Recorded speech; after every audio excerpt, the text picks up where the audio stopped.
Hello, John. Hey, George, how you doing? Good, how are you? Pretty good. Isn't it a marvel of coordination we have going on here with this introduction? It is. I think we're trying to be more well-produced here. After whatever it is, I don't know, 3 years? How long have we been doing this? I think that's right. Yeah, this is 2000. Yeah, 2007. That sounds right, because we weren't doing it when I was in Santa Barbara being a science writer in residence, which was late 2006. So yeah, I think we started doing it in early 2007. Yeah, that sounds right. And we're gradually, little tiny steps, getting the hang of it. Yeah, it's been a long time since we've had a computer crash in the middle of recording. Yeah, I think the last time it happened, it was my problem. Yeah, and after a string of them that were mine, but getting a new computer certainly helped. Yeah. Yeah. So, I thought maybe we'd start with something in the news this morning. Oh, sure. The oil spill. Yeah.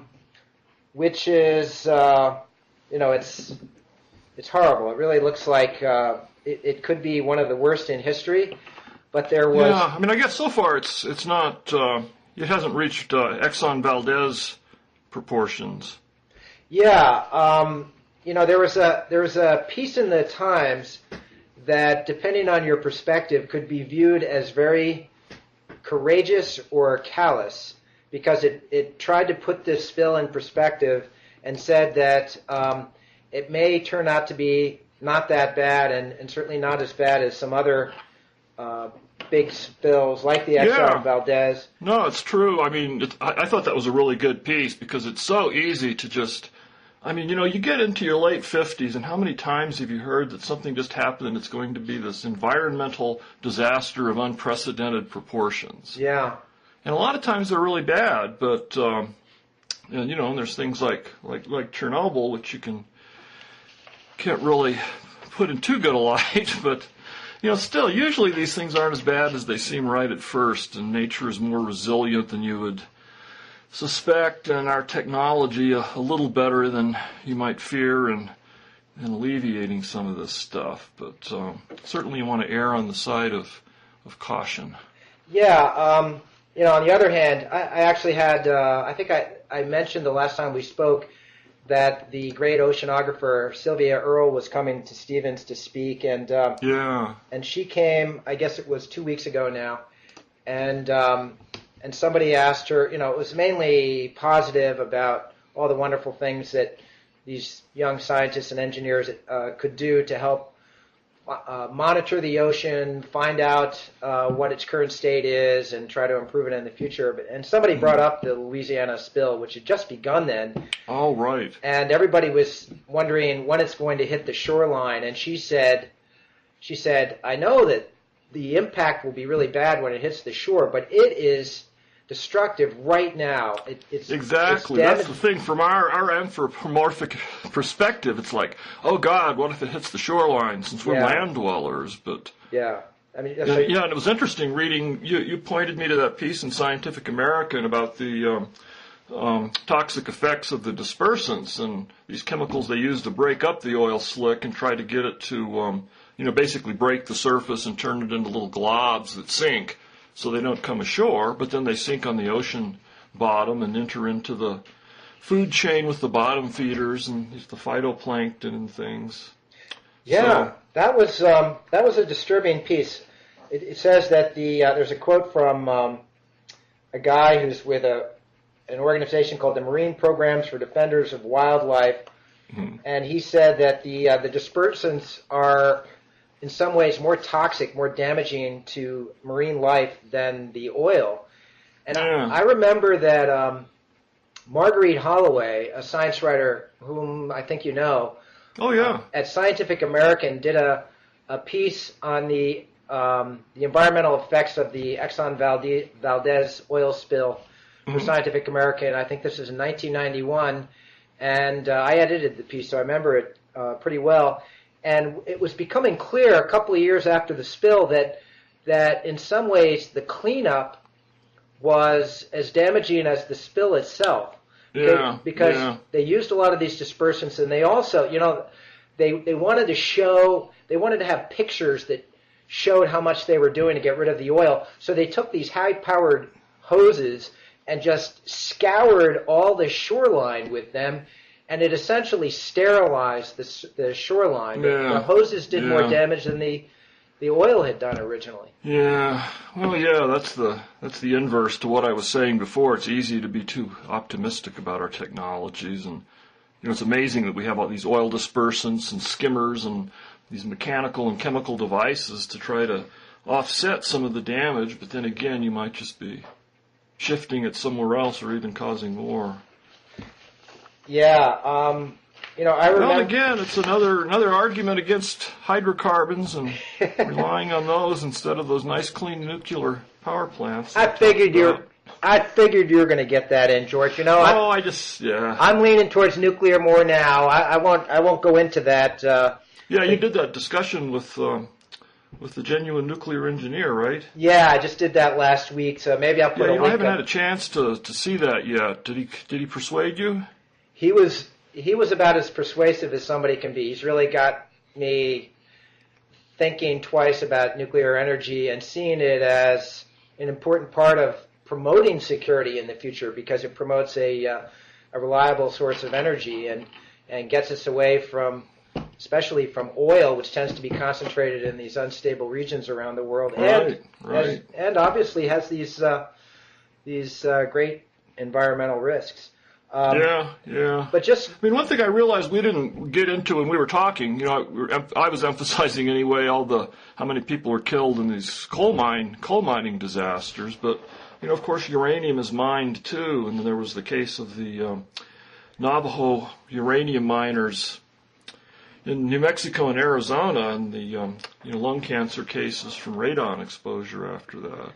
Well, one thing that this guy Rod Adams, he's the naval officer I spoke to last week, who knows a lot about nuclear power. He pointed out that there are about 900,000 tons of uranium waste around the country left over, not from commercial reactors, but from nuclear weapons production. And he said that represents more potential energy, with some reprocessing, obviously, than all of our oil reserves, natural gas reserves combined.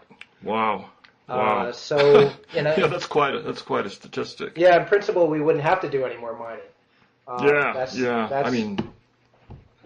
would be excellent. And in mining more now is open pit, which is horrible in other ways. But so interesting. When I was just out of college in the mid to late 1970s, there was a big uranium mining boom going on here in New Mexico, around Grants and Gallup, New Mexico. Mm-hmm. And I did a big environmental piece for that was published in this old publication called the Mountain Gazette. I think it still exists, but it was, and just going out and interviewing, people living around these open pit uranium mines and talking to various environmentalists who are still active in New Mexico.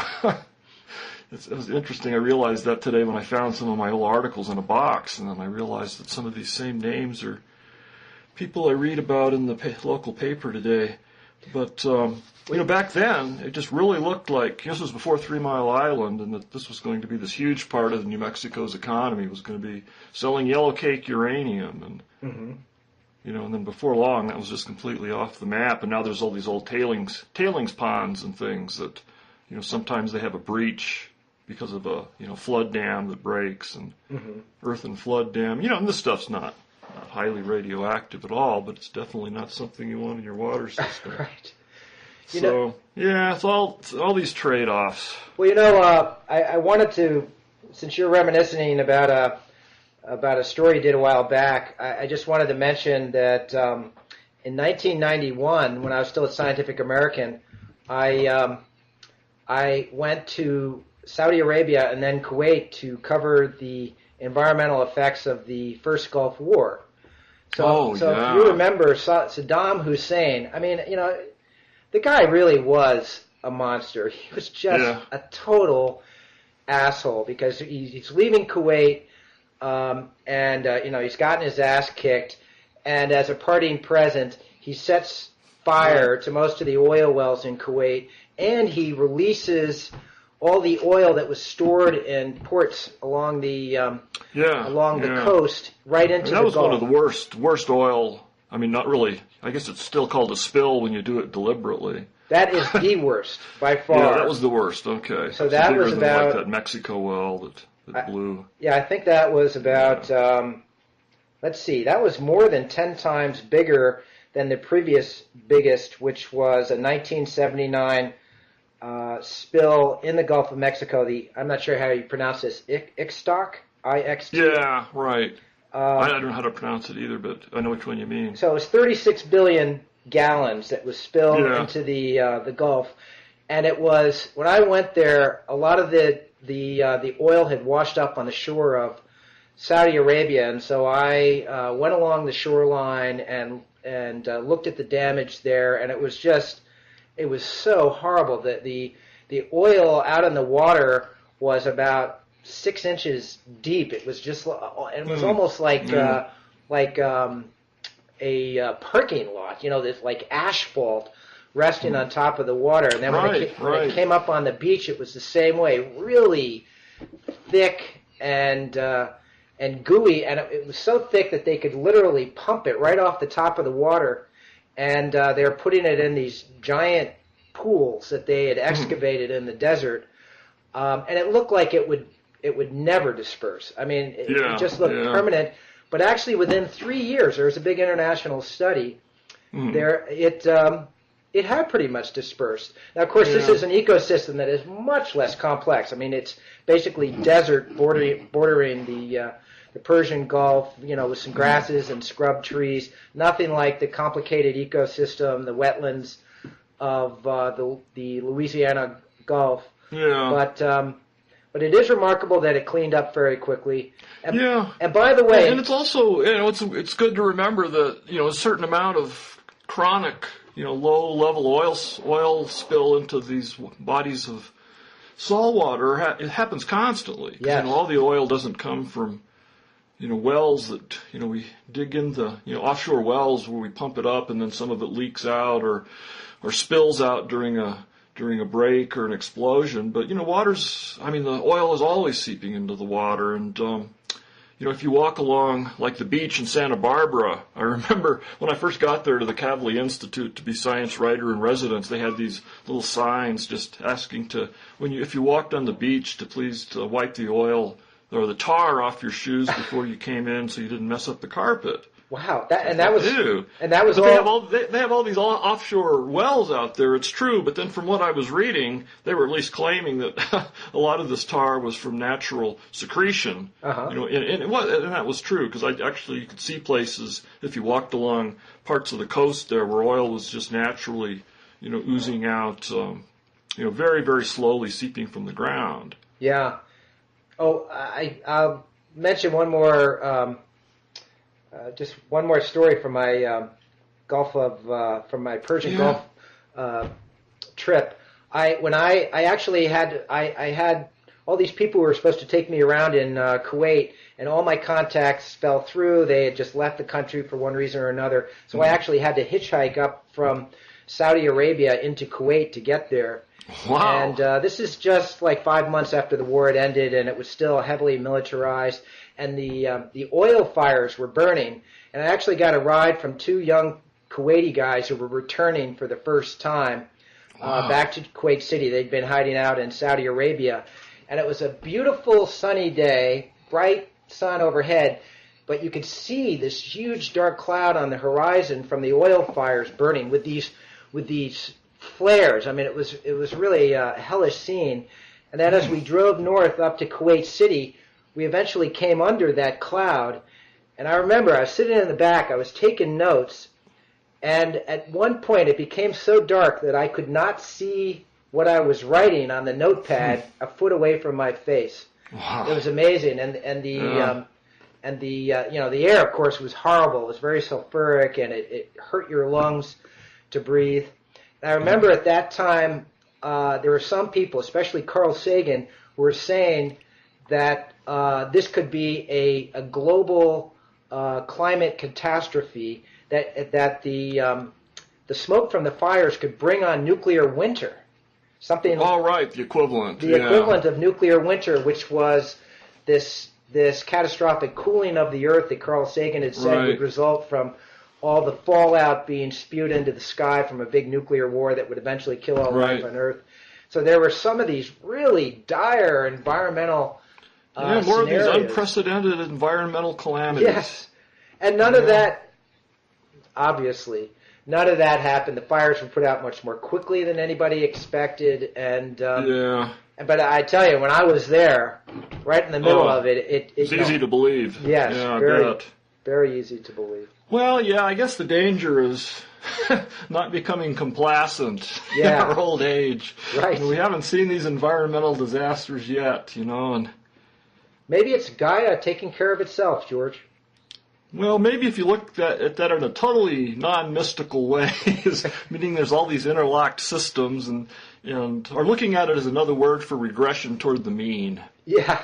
I hope that human societies have that kind of resilience, because lately it seems that I happen to be watching CNN. I'm sorry about this digression, but I can't resist. No. I was watching CNN about 3 o'clock yesterday, when all of a sudden, I don't know if you heard about this, the stock market went into an absolute free fall. Like 1,000 points. Again, everyone's worried about Greece when I thought that had been absorbed.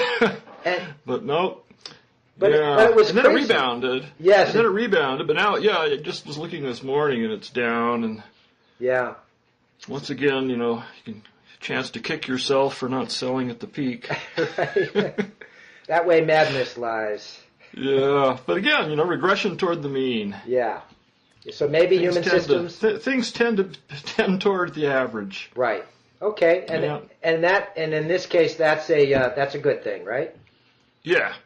It actually is, even though it's nice if you can cash out during one of the extremes. Right. And buy in one of the other extremes, but not being clairvoyant, you can't do it. Yeah, if you can short sell like Goldman Sachs. Make money off other people's stupidity. I'm sure plenty of people did that, including people at Goldman Sachs. So, George, if we're done... that's good. I think we've done our duty to the current news, and the reminder that even though we haven't had the unprecedented environmental catastrophe yet, or at least not too many of them, but we shouldn't lose sight of the fact that we need to stay vigilant. Yes, but I just wanted to say I read and really liked the piece that you just wrote for Slate, following up on this interest that you've talked about before in people who are freaked out over the thought of microwaves and other forms of electromagnetic radiation messing up their brains. Yeah, right, from the cell phones and the Wi-Fi. And we talked about this before, and then after we talked about it, I wrote some more stuff in my website, the Santa Fe Review. And just for people who didn't see our earlier conversation, there's this group in Santa Fe that's particularly strong. It's trying to keep out all kinds of wireless internet and extensions of cell phone technology because they believe that the low-level emissions from cell phones and Wi-Fi stations and things cause brain cancer, mental retardation, depression, agitation, leukemia, you name it. It's kind of like reverse snake oil, right? It's reverse snake oil. It just, it's all bad for you. And, and I keep, taking, I ask them, what your evidence is. I read the papers and then I try to deconstruct them on my website and just show what they really say, and they never turn out to be that alarming, and they always tend to be countered by 5 or 6 papers that find no effect. And so I've been trying to balance this, and I've been doing it in this sort of running monologue on my website, and then occasionally I get reactions. So one of the local weekly papers picked up on it, and then there's this guy, Bill Bruno, who's a physicist at Los Alamos Laboratory, who he actually wears a chainmail-like headdress sometimes when he goes to city council meetings if they don't agree to turn off the Wi-Fi for him, which they usually do. Does he wear that? Does he wear that at Los Alamos as well? I don't know. I mean, what do his colleagues think of him? Yeah, I haven't gotten into that, but we've been having this debate that's been going back and forth, and I ask him to send me his best shot. What are these papers? And then I think I pretty successfully tear them apart and debunk them. But so then he challenged me, in this kind of public forum at the local, actually it was the local daily newspaper. He said, I was being totally closed-minded, and he challenged me to go to the top of Sandia Mountain, which is this mountain that looms above Albuquerque. It's like 11,000 feet almost. Yeah, I've been in there. Altitude. Have you been to Sandia? Yes. Oh, okay, good. And there's something on top they call the steel forest, and it's all these microwave antennas, broadcast antennas and microwave repeating antennas for cell phones and military and commercial technology. And what Bill said is, this has changed a lot of people's minds who were skeptics. I've told them to go up there around the steel forest and just hang out there for an hour or two, and bring along a microwave meter, to make sure you don't overexpose yourself by exceeding the FCC standard, which is 1 milliwatt per square centimeter of microwave radiation, which isn't very much. So I actually got a microwave meter, which I'll hold up here to the camera. And I went up there, stood outside the steel forest, and walked around for 2 hours, and I felt kind of crazy, and all these people were coming up having picnics and kind of looking at this guy walking around with this meter. They probably thought you were doing. They probably thought you were one of the nuts, George. Yeah, like those people with the old men with the metal detectors. Right. So anyway, I was walking around with this, just making sure I got pretty constant exposure around 1 milliwatt per square centimeter, which is where this meter that I just held up peaks out. And, of course, the claim of Bruno and these people is that 1 milliwatt per square centimeter limit is just vastly higher than it should be, and people are getting huge amounts of chronic damage. They even talk about having like secondhand smoke type effects with electrosmog. So you might have, ill health effects because your neighbor's using a cell phone. In fact, I talked before about this guy, Arthur Furstenberg, who is suing his neighbor in Santa Fe for using her cell phone when she knows he's allergic to it. Jesus. So anyway, I went up there and, made sure I was up there 2 hours, walking around with the meter to make sure I got the chronic exposure. Came back down, felt just, no worse than usual anyway. Didn't feel any ill effects, woke up fine the next day. So then I thought, wow, this would be a really good lead for a Slate piece. Yeah. So I talked to Dan Engber, the science editor there that we've both worked for, and he said, yeah, go for it. Actually, I talked to him, I guess, before I went up. He said, if you want to go fry your brain and for the cause of informing Slate readers, we're all for it. So I used that as a lead-in, and then just kind of to reprise all the arguments about why it's highly unlikely that this stuff is dangerous, and then allowing that, it's certainly not inconceivable that low-level electromagnetic fields have biological effects. Mm-hmm. I mean, almost any electrical field, because, you have ions in your intracellular signaling devices and throughout your body, all these ionic currents. So it'd be very surprising if there wasn't an effect. Mm-hmm. But it's another thing to say that it's a harmful effect. Yeah.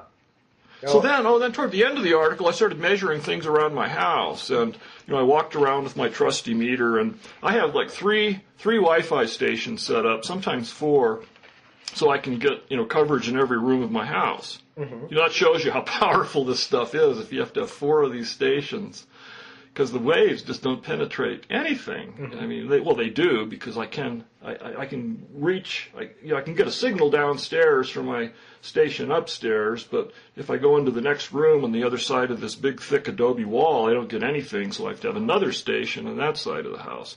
So I walk around with my meter, and it's just barely budging off 1% of 1 milliwatt per square centimeter. So about 100th of what I was getting up on Sandia Crest.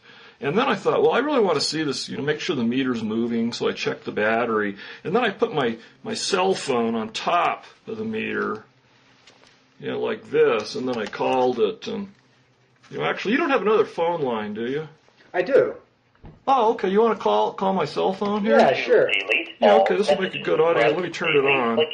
So I hardly ever use it. Okay. Okay. 1-505. Oh, yeah, and this is a different number. Okay, so it's, now the needle's spiking you see it's spiking as it's picking up the tower. Okay, it's found the tower and it's calmed down. Okay, so now dial, it's area code 505 920 920. 4647. Oh, I took too long. Okay, here I go again. 1-505-920. 4647. 4647. God, I just realized I gave out my cell phone number. Oh, George, your fans are going to be all over you. Okay, people can see the needle is going crazy like a second or so before it rings. Okay, so now it's settled down, and I'll answer it. Oh, I just turned it off. Hello, John. Okay. So anyway, you can see that. Yeah. There's our great. When you hold these up to your head, you are getting little spikes of microwaves, and it peaks past 1 milliwatt per centimeter. I mean, it's at least 1 milliwatt per square centimeter, because that's where this meter pegs out. Mm-hmm. And then if you talk later and watch while you have a conversation, it goes down to much less than that. But the real telling thing is then, I did the same test, and then I pick up the phone and hold it like a few inches away from the meter, and it drops tenfold. Wow, just a few inches. And then you hold it a foot away, and it drops even more. You don't even get a reading hardly. So, our friend, the inverse square law, really makes a difference. George, I'm just curious. What does Nancy have a position on this issue? Nancy, your wife? On cell phones? Yes. No, I mean, she uses one way more than I do. Ah, okay. Yeah, so she didn't need you to do all this to reassure her about the safety. No, not at all. No, I just find it interesting, and I mean, it's a fascinating thought. I mean, maybe there's this unknown biophysical mechanism, not yet discovered, by which these very low levels, like what we were seeing on the meter there, can have some sort of resonant effect with certain molecular circuitry. It's not a crazy thing to believe that possibly could be true, but the research does not bear it out. And there's been a lot of research, and a lot of research is still going on. But another interesting thing was to see how people countered my Slate article that continue to believe this stuff. Mm-hmm. Like, actually, there's one school of thought that says that, well, actually, the weaker the microwaves are, the more harmful. Yeah, what do you do with that? Okay, so yeah, I mean, so basically the idea is that if the microwaves are too strong, it's something where the microwaves are weak enough so they just penetrate a few inches into your skull, and that's the bad place, the little hot spot, and that's where they generate these tumors. So actually the weaker waves can be more harmful. That's one of the arguments. And I think there's a more sophisticated version that I don't appreciate. And again, you have to wonder, well, so does that mean, if you get down to zero, if that's the most harmful at all?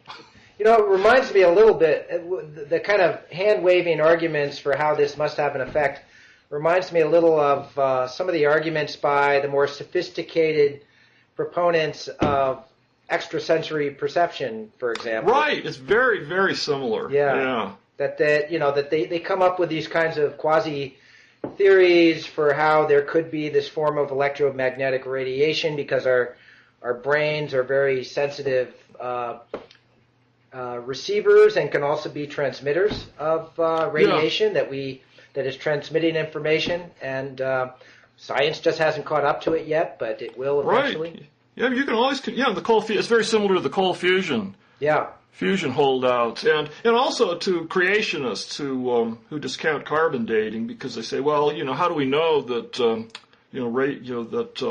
the decay rate of polonium or whatever you're using for your dating cycle? How do we know that was really uniform? Maybe it was faster and slower at different points in the history of the universe. And if you posit that it was just the rate changed at just a certain flux, you can show that the Earth is indeed 8,000 years old, and you have young Earth creationism and carbon dating coexisting. So You know, I just remembered that, I don't know if Los Alamos is a hotbed of pseudoscience and flakiness, but I just remembered that when I was at Scientific American, I think it was 89 or 90, it was quite a while ago, I did a piece on non-lethal technologies, and the guy was these are all these sort of wacky weapons that are designed to disable people instead of killing them. And, you know, some it was sonic wave weapons, and there were electromagnetic. That was a big thing for a while. And including using much more powerful microwaves to like there is something. It's called the microwave hearing effect. Mm-hmm. And apparently, it's very well established that fairly low levels of microwaves can induce like little clicking sounds in some people's brains. Like they feel like or in their auditory system, they can hear some sort of little interference or static. And wow, never heard of that one. Well, yeah, and that for a while there was some fringe research going on to see if maybe they could modulate this and get voices to appear inside the enemy's head to freak them out. I also remember the one I liked the best was you spray this glue at people, and it just means that they, you know, their limbs stick to their bodies, so they just become this big glue that mass. Sounds, you know, relatively humane compared to you know, what you could be doing. Except then they have to use toxic dispersants to get the glue off you. Yeah. But you know, there's this other argument that the anti-wireless people make, and it turns out it's another one of these kind of urban legends. But you know, the microwave oven, the frequency of a microwave oven is about 2.4 gigahertz, which is right about what a cell phone and Wi-Fi is, all in that range. And so people will say, well, you know, these may be very weak waves, but the fact is that 2.4 gigahertz is the resonant frequency of the water molecule, and that's why it was picked for microwave ovens, because it vibrates the water molecule, and vibration equals heat, and that's how it cooks food. Mm-hmm. So that's why these cell phones are dangerous, because they're resonating exactly with all the the dipole water molecules inside the body, and the body's mostly water. So then you go, whoa, and then you look into it and find that, well, no, actually 2.4 gigahertz is not the resonant frequency of the water molecule, and there's a whole range of microwave frequencies that have been used over the years, especially during research to make microwave ovens. You know, you have a whole range that's equally effective as far as cooking food, and they happen to lock in on a certain frequency. So, you know, FCC and federal agencies in other countries could regulate the emissions, you know, and keep what little leaks out from interfering with communication devices. Oh, George, you're just exploding all people's fun conspiracy theories. Come on, it just so quickly becomes like a conspiracy theory, and you know, it develops this folklore. And and there's another good thing. You know, have you heard about the Interphone study? Yes, I remember. This big multi-year thing, epidemiological study about cell phones and cancer, and cell phones and other auditory tumors. Yes, and the question is, why is it taking so long? And you get conspiracy theories on both sides. Because they delayed it, and apparently because any effects they show are so subtle, if they exist at all, that they can't tell what's fact and what's artifact. Yeah. But one of the interesting things, some of the early results which were published, because involves many different laboratories all over the world, and as I understand it, individual labs can, you know, publish their preliminary results, but it doesn't have the sanction yet of the full Interphone task force or whatever it is. But some of those studies have shown that, again, this reverse effect, the more you use a cell phone, the less likely you are to get a brain tumor. So it has a protective effect. Great. So, of course, that's absurd. And there's two different ways to look at it. One is that, well, you know, maybe what this means is that there's if any effect at all, it is so low and so subtle that it's swamped by all kinds of noise and random variables, and it's basically not there. But of course, this feeds into the conspiracy theories, and they say, well, this shows that the entire study is flawed, and we can't take it at its word that there's no real effect, and therefore we have to start all over again and do another 10-year study, and then meanwhile we can keep going to rallies and try to. Jesus, it sounds like the science in the clinical studies demonstrating the efficacy or lack thereof of antidepressants. Yeah. Sorry, I just had to take that shot. Oh, but I just wanted to. I was going to tell you about this guy at Los Alamos who ran the non-lethal program. What was peculiar about this guy, I don't think he's at Los Alamos anymore because I think, in fact, he got in trouble because of this piece I did for Scientific American. I found out that he had written a book about, I think it was called Psychic Warfare or something like that, and it was about how you can cultivate your psychic powers to screw over your enemies and achieve various goals. Oh, yeah, there was a lot, like the RAND Corporation was funding all kinds of weird stuff like that, weren't they? Yeah, there was, I think it was Stanford Research Institute. SRI, right. Was doing stuff on remote viewing. And the thing was, I interviewed this guy, and I wrote this kind of snide piece about him. And go figure. And then I remember what really surprised me was that I got a flood of negative mail accusing me of being closed-minded for not allowing for the possibility of psychic phenomena and extrasensory perception. I mean, if you can't make fun of ESP and stuff like that in Scientific American, where can you make fun of it? It's always risky, and especially if you're challenging people's subjective experiences. Yeah.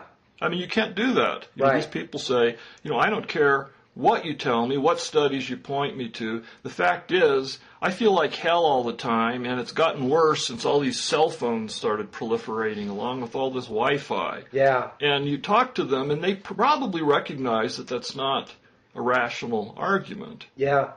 But it is difficult sometimes to know when can you, this question of what constitutes appropriate skepticism versus closed-mindedness, it gets down to when do you consider a topic closed, resolved once and for all. Like what you're writing about here, low-level electromagnetic radiation, ESP, it's the same way. I consider ESP closed, but I know really smart people, brilliant scientists, I've mentioned it on Blogging Heads before, who absolutely believe in ESP and think that science will demonstrate it eventually. Talking to them, I feel like I am closed-minded and I'm too stuffy and conservative in my views. Well, these things are endless, and it's true. The best you can ever say is that right now it looks like there's no reason to worry about this, considering all the other stuff that there is reasons to worry about. Right.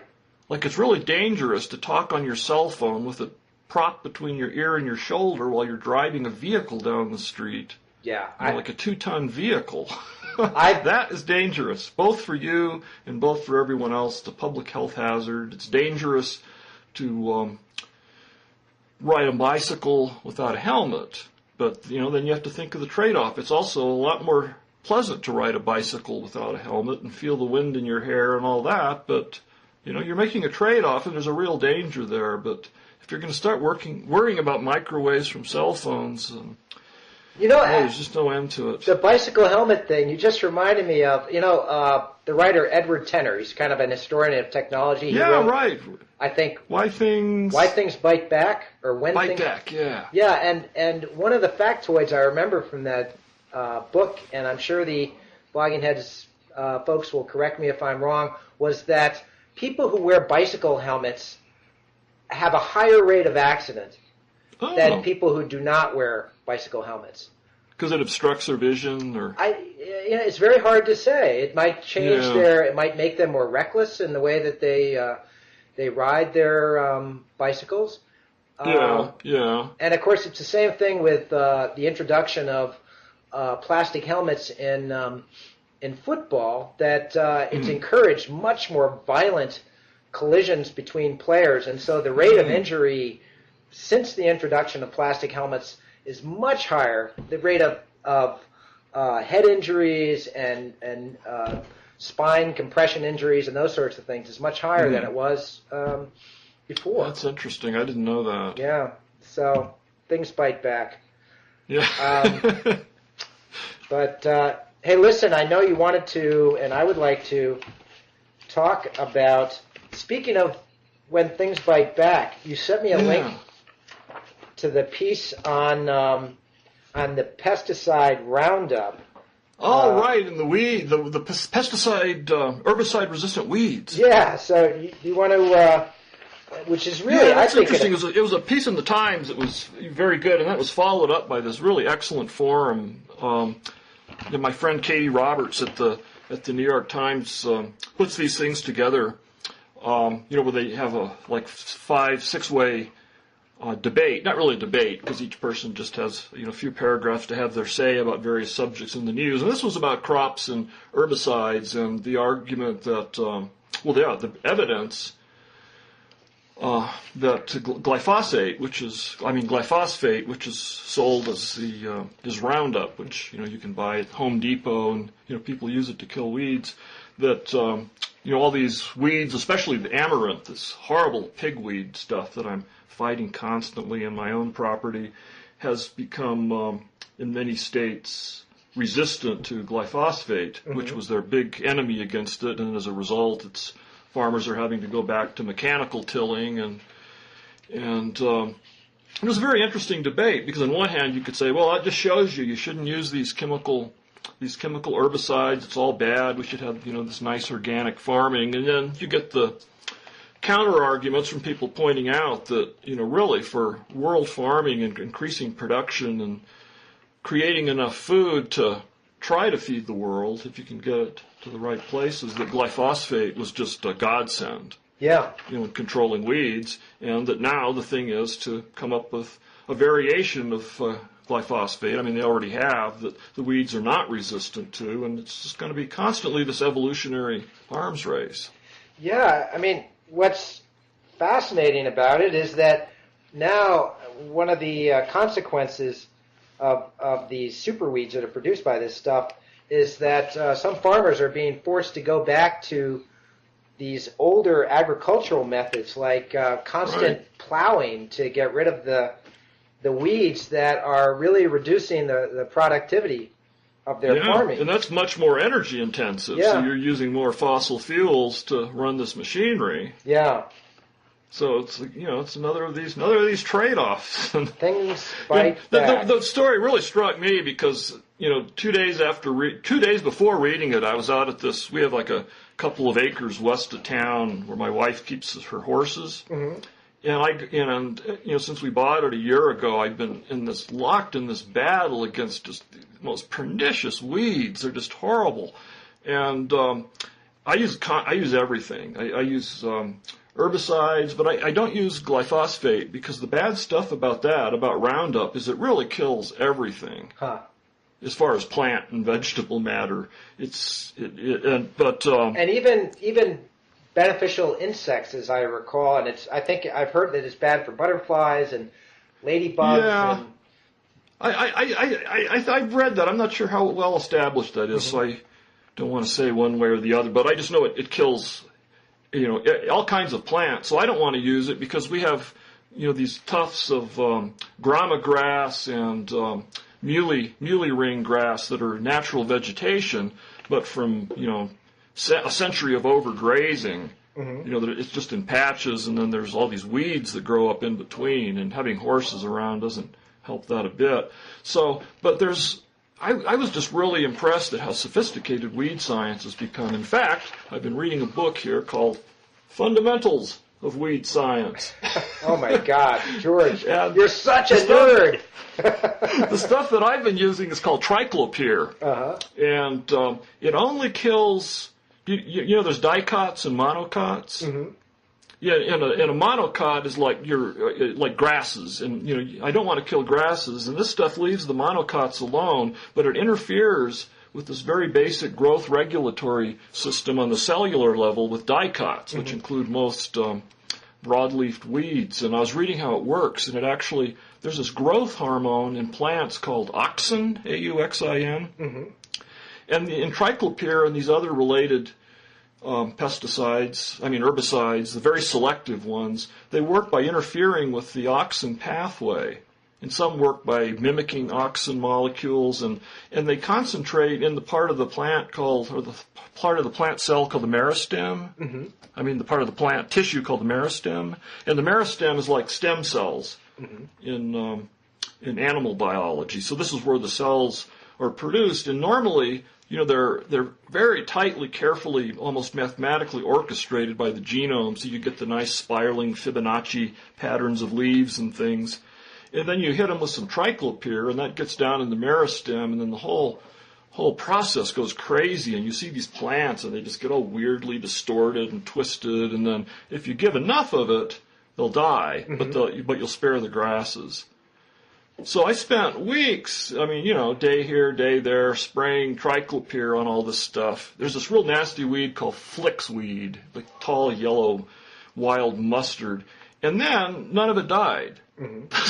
So I thought, has this become triclopyr resistant? But then I looked in Fundamentals of Weed Science, which I should have done first, and they told me that mustards don't respond very well to this class of auxin sabotaging herbicides. So that didn't work. So yesterday, or 2 days ago, I used the old-fashioned mechanical method and went out there with my gasoline engine weed whacker and just mowed them down before they could set seed and start a new cycle. But won't they still, if the roots are still in the ground, won't they just sprout all over again? Yeah, well, they're annuals, so. Oh, okay. It depends. Yeah, some annuals, if you cut them down to the ground, they don't have enough stored nutrition in their roots to make a second show. Mm-hmm. And I'm not sure if that's true about flicksweed.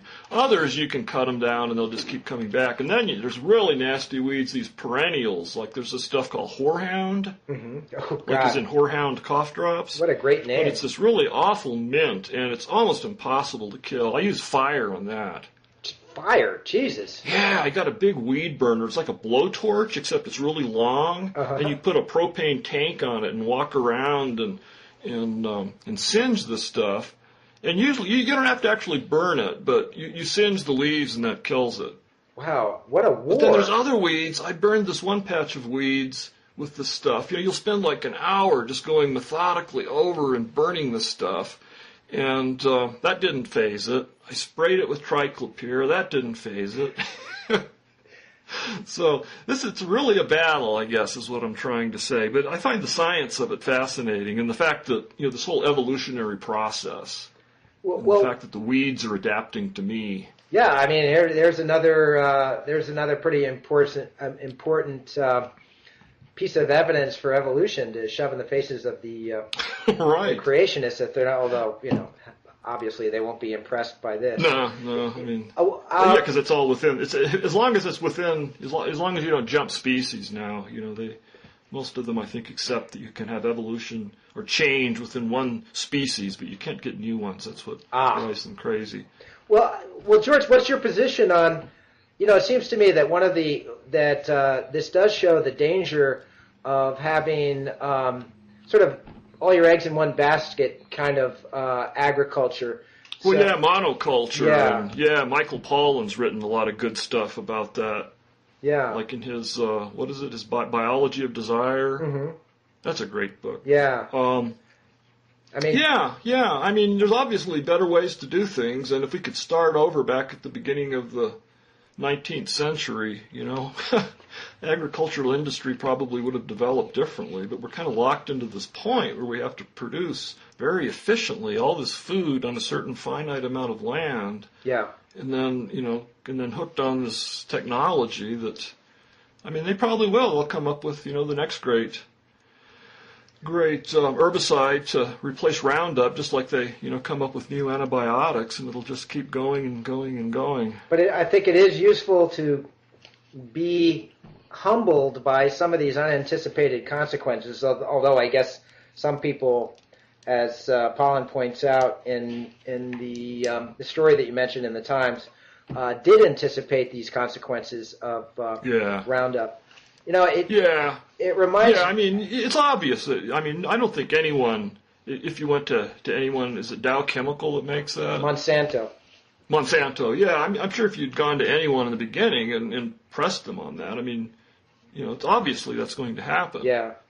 But it's just whether it's worth the trade-off. And it's obviously better to use all these, nice organic mechanical methods if you can afford the labor and if you can afford the fuel, and the fuel causes pollution. And I think there's also kind of a moral calculus of weeds, too. Because there's something like pigweed, which is also known as amaranth. And, you go to Whole Foods and buy your nice, expensive amaranth grain cereals and breads and things. Mm-hmm. And amaranth is native to North America, I think, so it's not an invasive weed from another planet. Mm-hmm. But still, it's if you're wanting to grow certain crops, it's a problem. But the weeds I'm fighting, almost all of them, basically came from the Russian steppes, the Eurasian steppes, and there's these horrible things like tumbleweed, which is also called, its Latin name is Salsola tragus. And tumbleweed is just horrible. Like one plant can produce, you see them tumbling across the roads in Western movies if you don't live in a place where they are. And they're, considered this icon of the West, but they're from, they basically are brought over on some Ukrainian farmer's shoe or something. Really? I never knew that. Oh, yeah, and they're so aggressive, they just crowd out everything. They're impossible to kill. A single tumbleweed can spread 250,000 seeds. Jesus. And the seeds are viable for a few years, which sounds bad, although I was reading in this weed science book, there's an experiment that began in the late 19th century where one of the first weed scientists took all these common weeds and he put them in open bottles. I can't remember what his rationale was about bottles, I guess just to keep them sequestered, and then buried them in the ground, and every 5 to 10 years he'd dig one up. And then this has gone on, since he's long died and, returned to dust. And they're up to, more than 70 years now, and showing that these weed seeds that were just lying dormant without any light on them are still viable, and you can take them out 70 years later and grow them. Wow. And then another great statistic is in an average 1 square meter of farmland, there's anywhere between 35 and 350,000 weed seeds at any one time. Jesus. Just ready to come out of dormancy. It's just appalling. You really are. Jesus. You're a font of knowledge about this, George. I spent an amazing amount of time studying and trying to combat these weeds, because my goal was to turn this back into, what was kind of a natural high desert prairie. Uh-huh. This little 2.5 acres. And I look around, and even though none of the land is in great shape, our neighbors don't have the weeds that we do, so I also realize I have a moral responsibility. Mm-hmm. See, this is the inverse. You saw that thing that Bob wrote, Robert Wright? I didn't. The one on dandelions? And he's basically decided he's going to, he stopped killing the dandelions in his lawn in Princeton. Mm-hmm. And the way he describes it, it sounds like his neighbors, at least some of them, are just appalled because they have these perfectly, manicured lawns, thanks to using all these various chemical herbicides, including the kind that I'm describing that spare grass and kill broadleaf weeds. And he's just arguing that, this is really stupid and it's not worth the trade-off, and what's wrong with dandelions. And I don't know. And I read this, though, and I think, Bob, for a boy from the West, a transplanted Easterner, you've really forgotten. You don't know what a weed is. Dandelions, where I am, would be, welcomed like a rare orchid. Yeah. Dandelions are fine, but it's this other stuff. Yeah. Dandelions are, I thought dandelions were universally loathed, even though they're very pretty. And that's also, they're natural. Yeah, they're pretty, but again, it's just, guess what, people want this uniform green.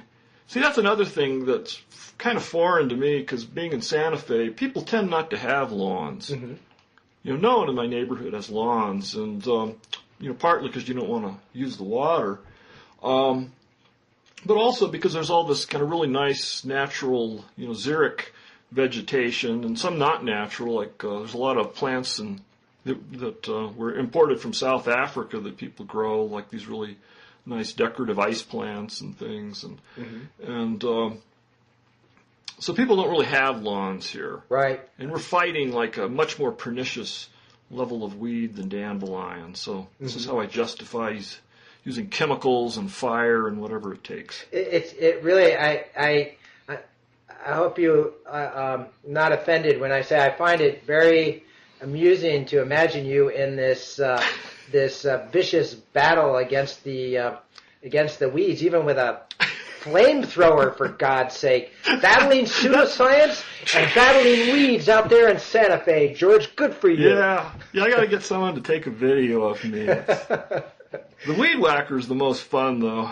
Yeah, well, I guess you fire up this 2-stroke gasoline engine and you just mow this stuff down. Right. Yeah.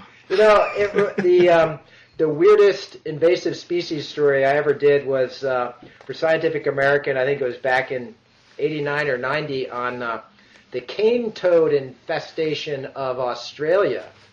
Oh, I don't know about that. Well, cane toads are indigenous to South America, and they get really big and fat. They can get 8 inches across, and they were first introduced in the early 20th century into sugarcane plantations to control this beetle infestation. I think it's called the grayback beetle.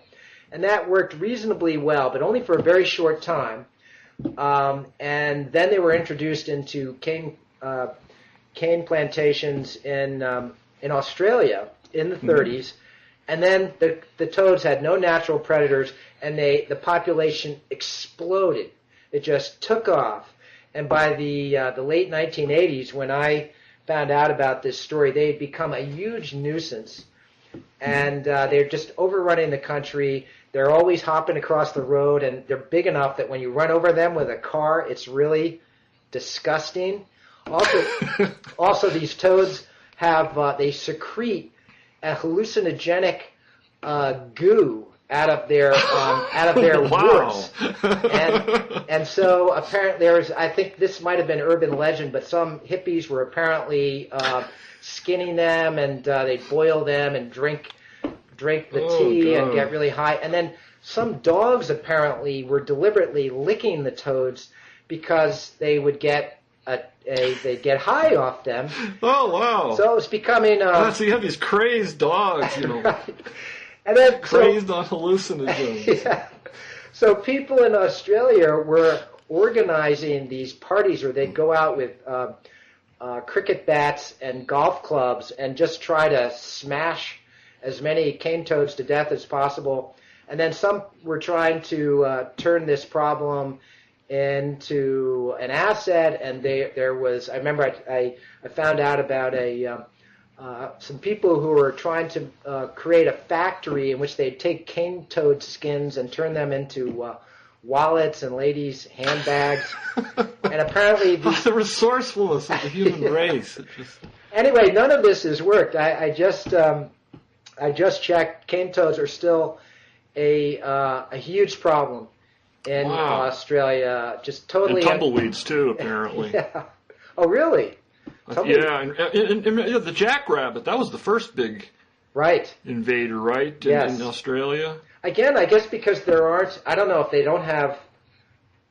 The equivalent of sort of all-purpose predators like coyotes, but also the problem with the cane toads is that they're poisonous.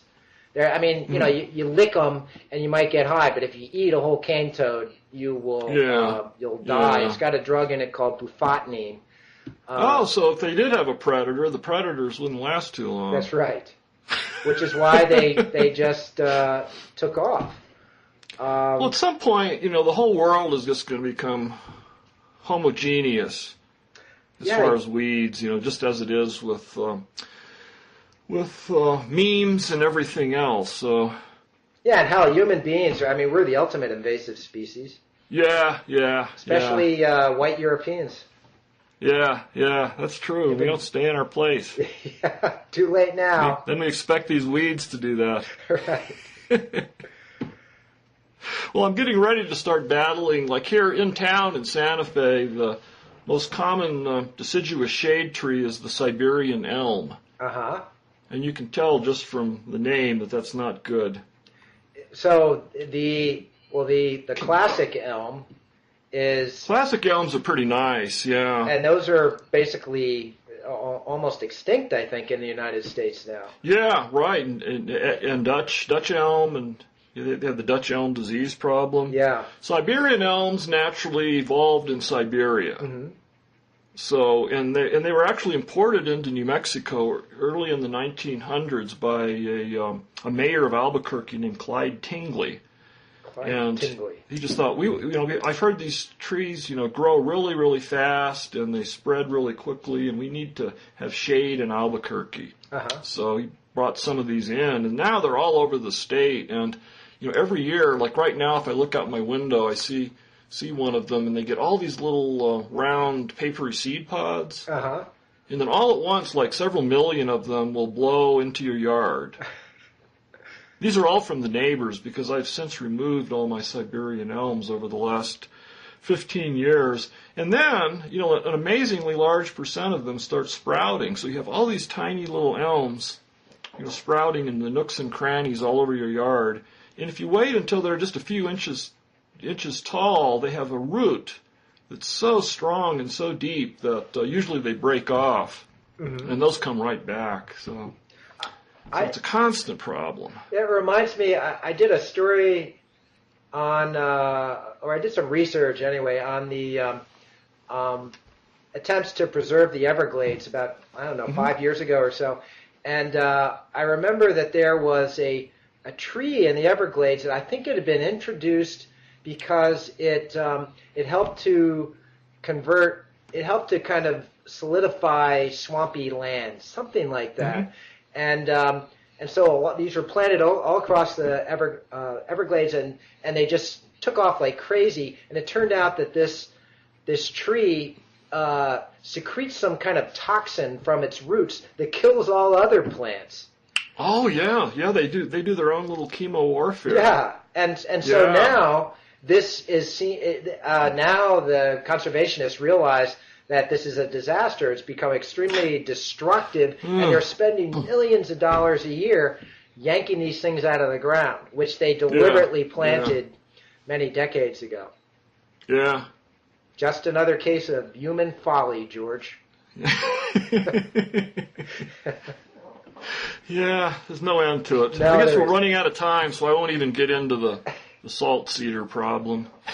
All right. Well, next time. Yeah. What a subject. I didn't realize I'd become so animated by it. But. It's great, man. I'm sure especially since people want science on this show. Man, you're giving them some science. Real practical backyard science. Yeah. Well, I'm going to be out there again this weekend, whacking weeds, poisoning them, burning them, doing what I can to get the native grasses back. Jesus, you just be lucky that those plants are rooted in the ground and can't mobilize to fight back, George. Yeah, I have nightmares sometimes. The ghost of the pigweed coming after you. They always have such great names like pigweed and horseweed. It's so funny to hear that. Poverty weed. Poverty sumpweed. That's my favorite. But you said it's pigweed versus, what's the other name for it? Amaranth. I mean, amaranth is so beautiful. It sounds like, azure or azimuth or all these other. Yeah, it's a very pretty plant too. Yeah, pigweed. Pigweed. Yeah. So if it's a weed, you call it pigweed if you want to get rid of it, and if you're growing it in your vegetable garden, you call it amaranth. Yeah. Yep. The power of names. Yep. Well, shall we wrap it up for today? And sounds good. Okay, let's do this again real soon. I'd like that. All right. Okay, me I'll too. talk to you soon, George. Okay, bye.